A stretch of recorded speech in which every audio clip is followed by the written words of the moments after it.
अगर हम खेती में सही तरीके से प्लानिंग करें तो खेती में होने वाले घाटे को प्रॉफिट में बदल सकते हैं।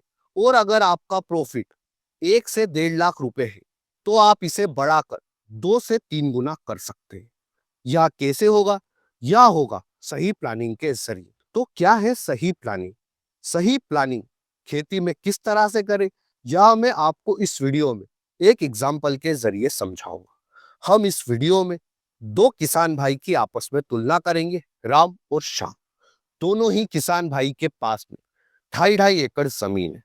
2.5 एकड़ जमीन मैंने इसलिए ली है क्योंकि देश के 85% से भी ज्यादा किसान भाइयों के पास में या तो 2.5 एकड़ जमीन है या फिर 2.5 एकड़ से कम जमीन है।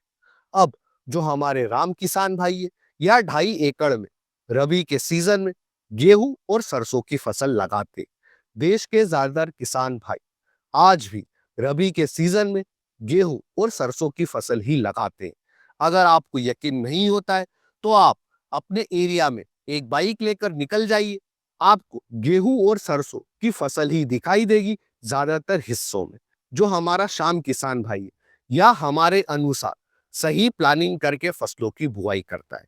अब हम इस वीडियो में इन दोनों किसान भाई की कमाई और प्रॉफिट की तुलना करेंगे और जानेंगे कि राम किसान भाई ज्यादा कमाता है या श्याम किसान भाई ज्यादा कमाता है। परंपरागत फसलों की खेती करके हमारा राम किसान भाई की आमदनी ज्यादा होती है या फिर श्याम किसान भाई की आमदनी ज्यादा होती है जो कि हमारे तरीके से फसलों की बुआई करता है। तो हम सबसे पहले राम किसान भाई जो कि 2.5 एकड़ में से 1.5 एकड़ में गेहूं की फसल लगाते हैं और 1 एकड़ में सरसों की, इनकी कमाई निकालते हैं। तो देखिए, राम ने 1.5 एकड़ में गेहूं की फसल लगाई है और 1 एकड़ में सरसों की। गेहूं की फसल से राम किसान भाई को 1.5 एकड़ से उत्पादन मिला 27 कुंटल, क्योंकि 1 एकड़ से 18 कुंटल के आसपास उत्पादन होता है भारत में ज्यादातर किसान भाइयों का। अब भारत सरकार के द्वारा गेहूं की एमएसपी 2024-25 में 2,425 रुपए ली गई, यानी कि 1.5 एकड़ से कमाई हुई 65,475 रुपए। यानी कि राम किसान भाई को 1.5 एकड़ में गेहूं की फसल लगाकर कमाई हुई 65,475 रुपए।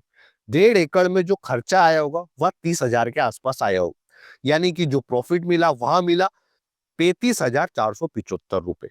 अब 1 एकड़ में राम ने सरसों की फसल लगाई थी जिससे उत्पादन मिला 10 कुंटल और सरसों की एमएसपी 5,650 रुपए।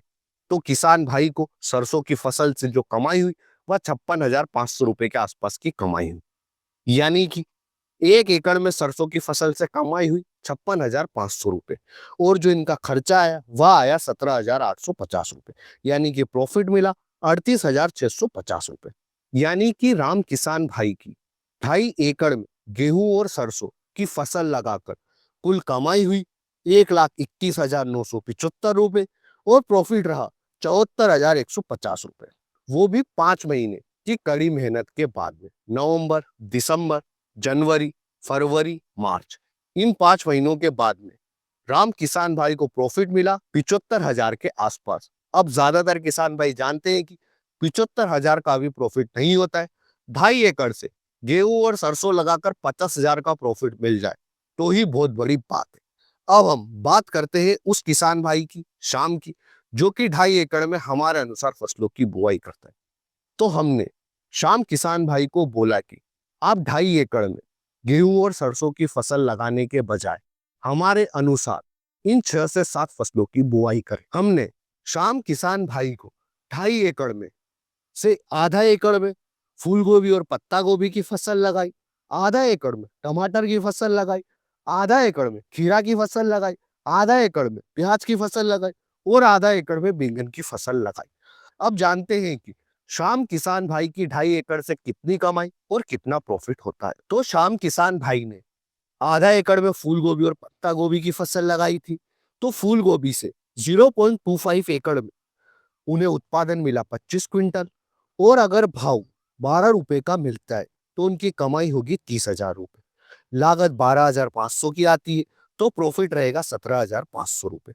पत्ता गोभी की फसल में 0.25 एकड़ में उत्पादन मिलता है 50 क्विंटल और भाव ₹7 का मिलता है तो कमाई होगी ₹35,000। लागत फूल गोभी की तरह ही 12,500 की आएगी तो प्रॉफिट मिलेगा ₹22,500। यानी कि फूल गोभी और पत्ता गोभी की फसल लगाकर शाम किसान भाई को 40,000 का प्रॉफिट मिलेगा आधा एकड़ से। अब आधा एकड़ में इन्होंने टमाटर की फसल लगाई थी, जिससे अगर उत्पादन सिर्फ और सिर्फ 70 क्विंटल भी मिलता है और भाव ₹15 का मिलता है तो इनकी कमाई होगी ₹1,05,000। मैंने टमाटर का भाव ₹15 इसलिए लिया है क्योंकि जनवरी, फरवरी और मार्च इन 3 महीनों में टमाटर का भाव ₹15 से ज्यादा का ही मिलता है, इसलिए मैंने टमाटर का भाव ₹15 किलो लिया है। तो कमाई हुई ₹1,05,000।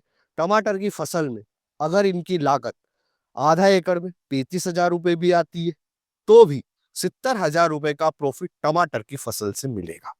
अब इन्होंने आधा एकड़ में प्याज की फसल लगाई थी। आधा एकड़ में प्याज की फसल से 60 क्विंटल का उत्पादन मिलता है और प्याज का भाव ₹10 का भी मिलता है तो कमाई होगी ₹60,000। लागत अगर ₹25,000 आती है तो प्याज की फसल से जो प्रॉफिट रहेगा वह 35,000 का रहेगा।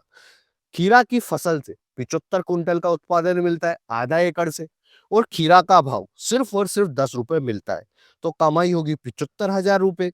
लागत अगर 29,000 आती है तो जो प्रॉफिट रहेगा वह 46,000 का प्रॉफिट रहेगा। बैंगन की फसल में आधा एकड़ से अगर 50 क्विंटल का उत्पादन मिलता है और भाव हमें सिर्फ ₹15 का ही मिलता है तो हमारी जो कमाई रहेगी वह 75,000 रहेगी। लागत अगर ₹25,000 आती है तो प्रॉफिट 50,000 का रहेगा। अब यहाँ पर जो किसान भाई हमारे वीडियो को पहली बार देख रहे हैं, उन्हें सवाल आया होगा कि आपको कैसे पता कि आधा एकड़ में बैंगन की फसल से हमें 50 क्विंटल का उत्पादन मिलेगा और लागत 25,000 के आसपास आई। तो देखिए मैंने बैंगन, प्याज, टमाटर, खीरा, फूल गोभी, पत्ता गोभी इन सभी के 1 एकड़ के विश्लेषण के कई सारे वीडियो बनाए हैं, जिसे आप हमारे चैनल पर जाकर भी देख सकते हैं। और उन विश्लेषण में जो हमारा आंकड़ा आया था वही आंकड़ा मैंने इस वीडियो में लिया है। तो आपको समझ में आ गया होगा कि हमारा जो यह बैंगन की फसल में 50 क्विंटल का उत्पादन आया था यह कैसे आया था और जो लागत आई थी ₹25,000 यह कैसे आई थी। प्याज की फसल में 60 क्विंटल का उत्पादन कैसे आया और लागत जो 25-30,000 आई थी वह कैसे आई, वह यहाँ से ली है। अब हम 2.5 एकड़ में टोटल कितनी कमाई हुई शाम किसान भाई की और प्रॉफिट कितना रहा वह देखते हैं। तो 2.5 एकड़ में टोटल कमाई हुई ₹3,80,000 और प्रॉफिट आया ₹2,41,000। लागत 1,39,000 के आसपास में आई। अब देखिए वहां पर हमें जो प्रॉफिट मिला था वह 75,000 का था और यहाँ जो प्रॉफिट मिला है वह 2,41,000 का है। थोड़ा बहुत अगर ऊपर नीचे होता है, कोई सी फसल खराब हो जाती है, किसी का दाम जो हमने बताया उतना नहीं मिलता है, तो भी अगर आपको 1.5 लाख से 2 लाख का प्रॉफिट भी मिलता है तो भी यह 75,000 से 2 गुना से भी ज्यादा का ही प्रॉफिट रहेगा। अब देखिए यहाँ पर कई किसान भाई का सवाल होगा कि यह सिर्फ बोलने की बात है, ऐसा थोड़ी ना होता है। तो देखिए ऐसा नहीं है। राम और श्याम इन दोनों किसान भाई के नाम अलग हो सकते हैं पर मैं इनसे खुद मिला हूँ, जो कि गेहूं और सरसों की फसल लगाते हैं और जो सब्जी वर्गीय फसलों की खेती करते हैं। और इन दोनों ही किसान भाइयों को देखकर मुझे पता है कि सब्जी वर्गीय खेती करने वाले किसान भाई की इनकम राम किसान भाई से ज्यादा ही थी। साथ ही साथ मैं उस किसान भाई से भी मिला हूं जो कि पहले गेहूं और सरसों की फसल लगाते थे कई सालों पहले। उन्होंने गेहूं और सरसों की फसल लगाना छोड़ दिए और वे अब सब्जी वर्गीय फसलों की खेती करते हैं। और उन किसान भाई ने हमसे यह कहा था कि देखिए आप अगर परंपरागत फसलों को छोड़कर सब्जी वर्गीय फसलों की खेती करते हैं तो आपके पास में 5 से 6 चीजें जरूर होना चाहिए। पहला, उन्होंने बोला था पानी। आपके पास में सिंचाई की सुविधा अवश्य होना चाहिए। दूसरा, आपकी मेहनत कई गुना ज्यादा बढ़ जाएगी सब्जी वर्गीय फसलों की खेती करके। लेबर आपके आसपास में होने ही होने चाहिए क्योंकि सब्जी वर्गीय फसलों में आपको लेबर की जरूरत हमेशा ही लगती रहेगी। चौथा, उन्होंने बोला था कि बिजली की सुविधा आपके यहाँ पर होना चाहिए, या तो 24 घंटे बिजली हो या फिर मिनिमम 6 से 8 घंटे बिजली तो होना ही चाहिए। साथ ही साथ जो उन्होंने मुझसे कहा था कि एक बात और होना चाहिए वह है कि 45 से 60 किलोमीटर के एरिया में एक बड़ी सब्जी मंडी होना चाहिए जहां पर आप इन सब्जियों को बेच सके। साथ ही साथ रोड भी अच्छा होने चाहिए, ताकि आप 45 से 60 किलोमीटर तक की दूरी अपनी बाइक से 1.5 से 2 घंटे में तय कर सके। तो ये सारी सुविधाएं होनी चाहिए, तभी आप सब्जी वर्गीय फसलों की खेती कर सकते हैं और हमारे इस मॉडल को अपनाकर अपनी कमाई को बढ़ा सकते हैं। तो इस वीडियो में दी गई जानकारी अच्छी लगी है तो वीडियो को लाइक करें, शेयर करें, और अगर आपको इस वीडियो से कुछ भी सीखने को मिला है तो हमें कमेंट सेक्शन में जरूर बताएं। धन्यवाद किसान भाइयों। जय जवान जय किसान।